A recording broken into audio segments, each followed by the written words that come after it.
글로벌 증시의 이벤트들 좀 일단 시장에 영향을 미치기 때문에 일단 좀 점검을 해볼까요?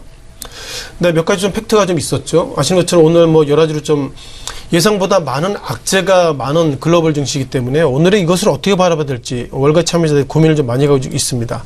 자, 무엇보다 트럼프 케어가 오늘 같은 경우에는 실은 그 트럼프 대통령이 그동안 상원 위원들에게 전화해가지고 이번에 트럼프 케어 꼭 해야 됩니다. 이런 얘기 했는데 오늘 그 새벽에 스팟 브리핑이 나왔죠.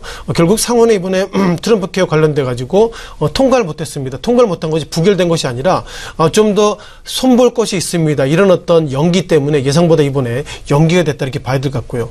자, 트럼프 대통령이 작년 11월 달부터 소위 오바마 케어, 즉 오바마 전 대통령의 흔적을 지우기 위해서 트럼프 케어를 어떻게든 하려고 했는데 예상보다 이것을 연기했다는 것 자체를 보면 결국 트럼프 케어가 그동안 미국 증시의 상승 동력인데 이 동력의 기본적인 팩트가 좀 깨지는 것은 아닌가 이렇게 우리의 말씀을 드리도록하겠습니다.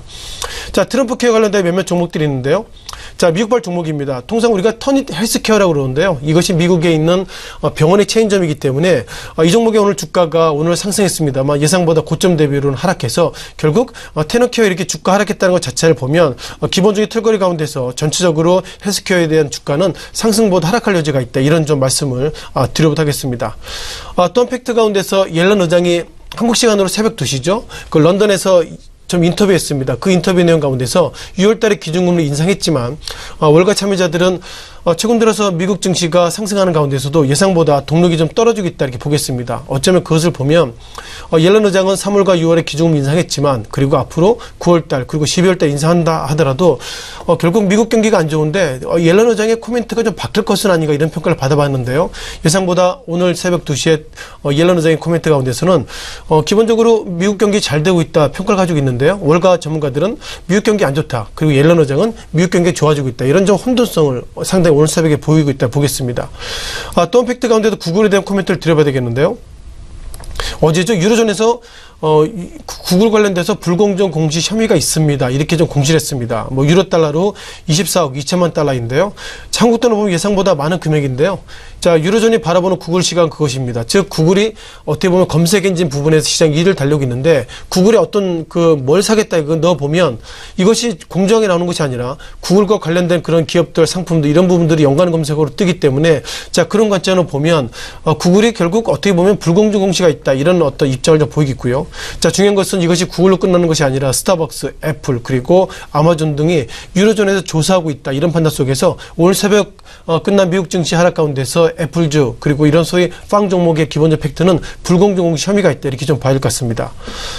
또 한 팩트 가운데서 그러다 보니 트럼프 대통령이 했던 얘기가 그겁니다. 결국 아메리칸 퍼스트 즉 미국 위주의 지금 경제 스탠스를 가지고 있는데 유로존이 소위 미국에 있는 기업들 상대로 이렇게 경제 보복이라고 일단 트럼프 대통령이 해석하기 때문에 그렇다면 트럼프 대통령은 그래? 그러면 미국에 들어와 있는 유로존의 기업도 살펴볼 거야. 이런 어떤 입장을 보이고 있어서 예상보다 이런 부분들이 시장이 좀 갈등으로 갔다 이렇게 보겠습니다. 자, 마지막으로 WTI 서부텍사스 원유의 부분인데요. 앞서 강조드렸던 것처럼 이제 배럴당 43달러에서 44달러 올라갔지만 전체적인 틀거리 가운데서는 유가가 지금보다 하락할 수 있는 여지가 많다 이렇게 보겠습니다. 자, 그럼 미국의 오늘 새벽에 급락했던 종목들 리뷰를 잠깐 드려보겠는데요. 자, 무엇보다 구글의 모의사죠. 우리가 알파벳에 대한 주가에 대한 리뷰를 드려보겠는데요. 자, 보시는 것처럼 알파벳 주가가 지난 6월달 주당 1000달러 넘어섰습니다만 최근 들어서는 948달러로 단기간의 급락의 이벤트 이면에는 결국 기술주가 그동안 너무 급등한 것은 아닌가 그런 평가 그리고 기술주에 있어서 예상보다 실적을 아직까지 모르겠다 그런 관점 속에서 구글 그 가운데서 알파벳 주가 하락했다 보겠습니다. 또 팩트 가운데서 우리가 아마존의 주가도 말씀드려봐야 되겠죠. 지난 6월 달에 특징주 올라왔습니다. 특징주가 왜 올라왔죠? 이 종목이 주당 지난 시기에 지난 2016년 11월 달에는 710달러 물론 그 전에 보면 2016년에는 599달러 같지만 최근 들어서는 어느덧 지난 1년 때로는 2년 만에 소위 더블을 보이고 있기 때문에 아마존의 주가가 지금보다 더 상승할 수 있습니다. 이렇게 골드만삭스의 어떤 코멘트가 나오고 있지만 최근 들어서 주가 하락이 6월 달 이후에 하락을 보이고 있다는 것은 결국 기술주가 하락의 기본적인 이벤트는 어떻게 보면 1분기 넘어서 2분기 실적에 있어서 주가가 너무 급등했기 때문에 한국에 있는 그 애널리스트들이 하는 말이 그거 있죠. 2분기가 너무 눈높이가 높아졌기 때문에 주가가 올라갈 수 있을지는 지켜봐야 됩니다. 그런 관점 속에서 보여드린 알파벳 주가 그리고 아마존의 주가가 이번 6월달에 너무 급등을 해서 2월달에 실적이 아무리 좋게 나온다 하더라도 제가 보기에는 눈높이가 너무 높아져서 지금부터는 하락할 수 있는 여지가 있다는 월가의 어떤 페이퍼도 같이 말씀을 드렸습니다.